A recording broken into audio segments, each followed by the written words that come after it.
Hello to everyone. This is Viewpoint on Noyan Tapan TV, and I am Benyamin Poghosyan. Today we will discuss the future of Nagorno-Karabakh. So what we have now? Almost all Armenians, more than 100,000, have been expelled from their homeland. Nagorno-Karabakh leadership is in the jails in Azerbaijan or in Armenia. The President Samet Shahramanian signed a decree to end the Nagorno-Karabakh Republic until December 31, 2023. And now we see a lot of lamenting and complaints in Armenia, in diaspora. People already started to say that, okay, Nagorno-Karabakh or Artsakh has already become another Western Armenia or another Nakhichevan. Nothing can be done, everything is lost. Also, we see a lot of complaints against Russia, against the European Union, against the United States.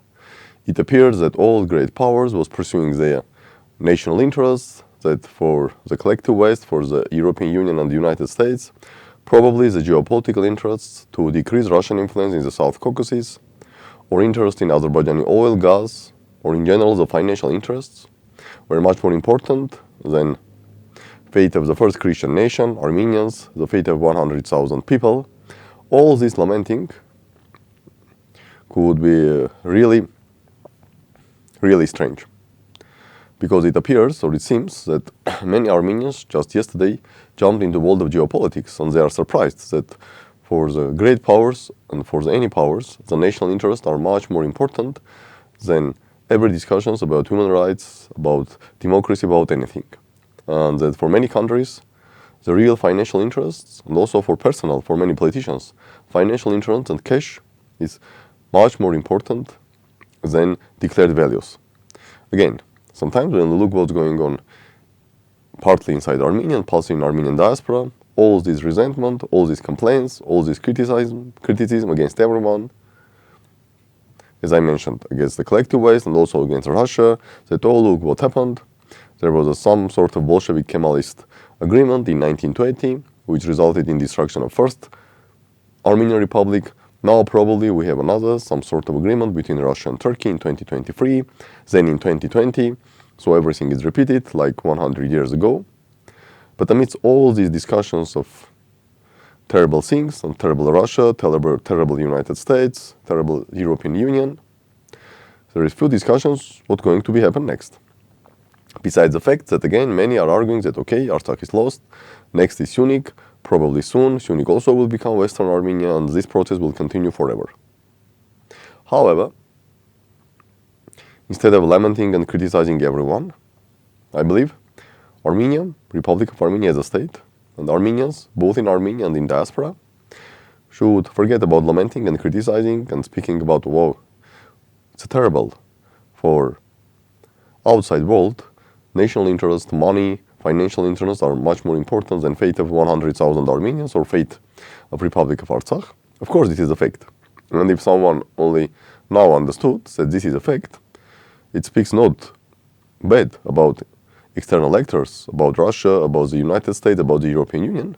It speaks a lot about those people who just now realize that, again, for any power, any state, national interests are much more important than any discussions about values, about democracy, about rule of law, about Christian solidarity, etc., etc., etc.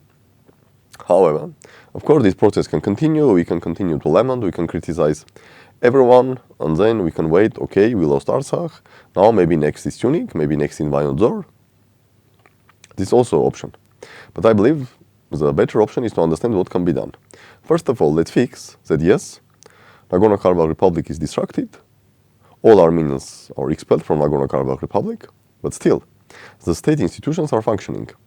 According to Nagorno-Karabakh Republic Constitution, the National Assembly, which was elected in spring 2020, still is functioning until spring 2025.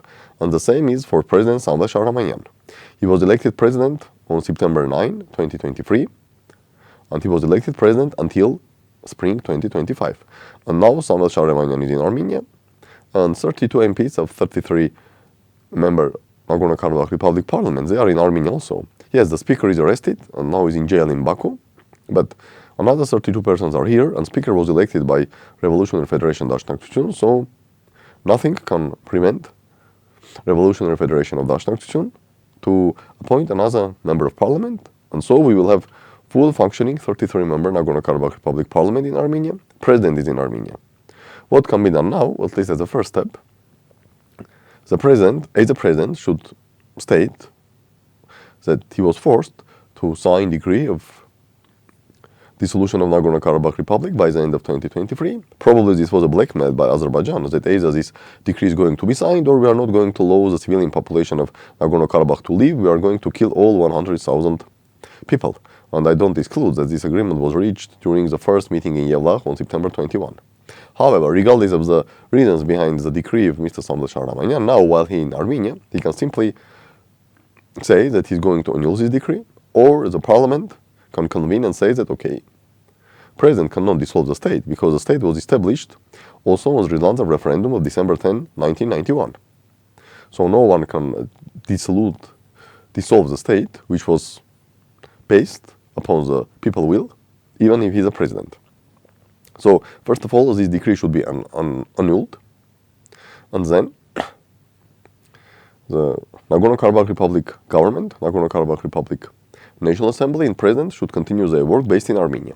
If Armenia will not allow that, because Azerbaijan may use this as another casus belli to take Armenia, or at least Armenian government may have fears that if Nagorno-Karabakh Republic government, parliament, president will function in the territory of Armenia, then Azerbaijan may use this as a casus belli and launch its well-prepared attack against Armenia. Despite that, personally believe that in any case, some sort of attack will come against Armenia by Azerbaijan. Regardless, we are going to continue the functioning of Nagorno-Karabakh Republic state institution in Armenia or no. But in any case, if there are fears that Nagorno-Karabakh Republic state institutions cannot work in Armenia because Azerbaijan will attack Armenia using this as a casus belli, then now we should look for other states who are ready to host Nagorno-Karabakh Republic Parliament, Nagorno-Karabakh Republic Government, Nagorno-Karabakh Republic President. And second, many may ask, but what the reason is? Okay, let's assume that they continue their work until spring 2025. What then? Okay, we should understand one thing. Currently, the world is in a simultaneous and global transformation process. The unipolar world is fading. Nobody knows what will come next, but all understand that this process will continue. This process will be painful. This process will continue maybe for decades, if not decades. And among these decades, tectonic shifts in geopolitics are possible, including the geopolitics of South Caucasus. It's absolutely impossible now to assess all these changes and say, okay, these changes will be in favor of Armenia or in favor of Azerbaijan or in favor of Georgia, in favor of Turkey, Iran, US or Russia. As of now, at least starting from 2020, everything was against Armenia.